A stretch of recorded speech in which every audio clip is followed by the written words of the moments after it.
बुद्धि का धन। बहुत समय पहले की बात है। एक राज्य में राजा विक्रम नाम का एक न्यायप्रिय और बुद्धिमान राजा राज करता था। उसके दरबार में कई विद्वान और मंत्री थे, जो राज्य के अलग अलग कामों में राजा का सहयोग करते थे। राजा हमेशा नए नए विचारों और ज्ञान को जानने के लिए उत्सुक रहता था। वह अपने दरबार में विद्वानों और बुद्धिजीवियों का सम्मान करता था। एक दिन दरबार में एक गरीब विद्वान आया जिसका नाम चाणक्य था।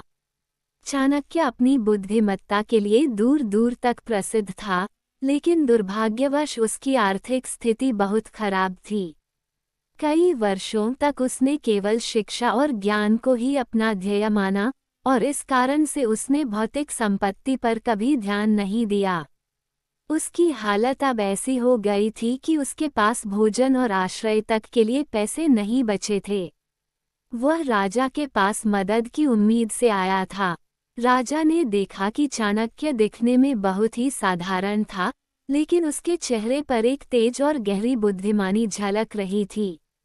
राजा ने उससे पूछा, हे विद्वान, तुम इतने ज्ञानी हो, फिर भी इतने गरीब क्यों हो? तुम्हारे पास तो ज्ञान का अमूल्य खजाना है। चाणक्य ने हाथ जोड़कर उत्तर दिया, महाराज, मैंने अपने जीवन में हमेशा ज्ञान को सर्वोपरि माना और भौतिक वस्तुओं पर कभी ध्यान नहीं दिया। मैंने शिक्षा और बुद्धि का प्रसार किया, परंतु भौतिक संपत्ति अर्जित नहीं की। अब मेरी स्थिति इतनी खराब हो गई है कि मेरे पास जीवन यापन करने के लिए भी साधन नहीं है। इसलिए मैं आपकी सहायता के लिए आया हूँ। राजा ने उसकी बात सुनकर सोचा, ये व्यक्ति सच में बहुत ज्ञानी लगता है, लेकिन मैं उसकी बुद्धि की परीक्षा लेना चाहता हूँ। यदि वह वास्तव में बुद्धिमान है, तो उसे मेरी चुनौती का सामना करने में कोई कठिनाई नहीं होगी। राजा ने कहा, चाणक्य, मैं तुम्हारी मदद करना चाहता हूँ, लेकिन इससे पहले मैं तुम्हारी बुद्धिमत्ता की परीक्षा लेना चाहता हूँ।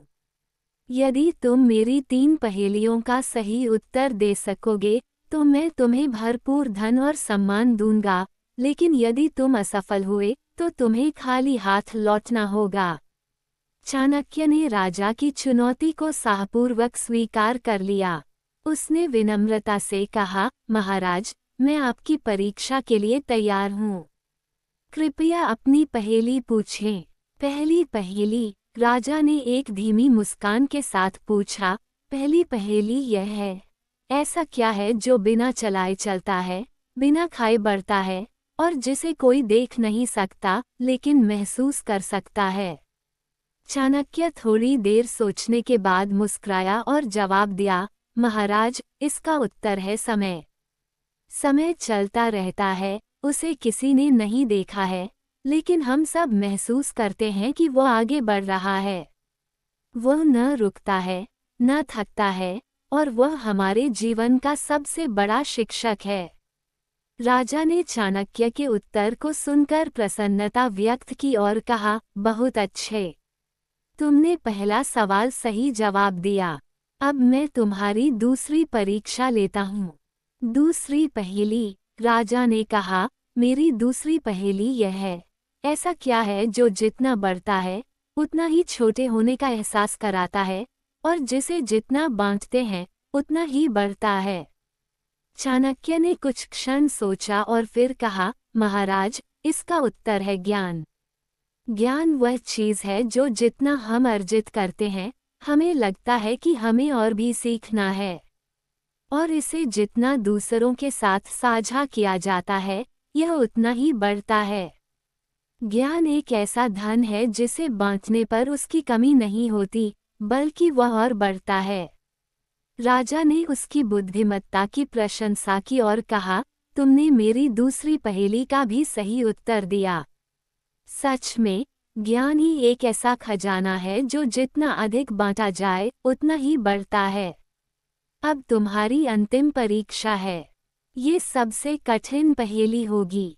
यदि तुम इसका उत्तर दे पाए, तो मैं तुम्हें वह सब दूंगा जो तुम चाहते हो।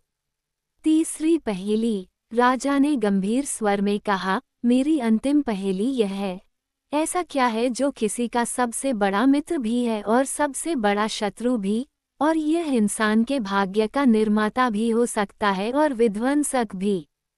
इस बार चाणक्य ने थोड़ा समय लिया और फिर मुस्कराते हुए कहा, महाराज, इसका उत्तर है मन। मन ही हमारा सबसे बड़ा मित्र भी है और सबसे बड़ा शत्रु भी। यदि हम अपने मन पर काबू रखते हैं और इसे अच्छे कार्यों की ओर लगाते हैं, तो ये हमें महान बना सकता है। लेकिन यदि हम अपने मन को बुराई की ओर जाने देते हैं, तो यही मन हमें पतन की ओर ले जाता है। मन ही हमारे विचारों का स्रोत है और विचार ही हमारे भाग्य का निर्माण करते हैं। इसलिए मन को वश में रखना सबसे बड़ा ज्ञान है। राजा ने चाणक्य का उत्तर सुनकर ताली बजाई और कहा, बहुत सही। तुमने सभी पहेलियों का सही उत्तर दिया है। तुमने सिद्ध कर दिया है कि सच्चे विद्वान वही होते हैं जो बुद्धि, संयम और ज्ञान का सही उपयोग करना जानते हैं। राजा ने चाणक्य को अपनी गद्दी के पास बुलाया और उसे एक थैली में भरपूर सोना, चांदी और अन्य बहुमूल्य वस्त्र दिए।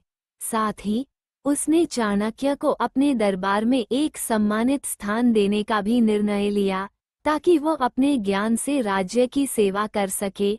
चाणक्य ने उस उपहार को विनम्रता से स्वीकार किया और राजा को धन्यवाद दिया।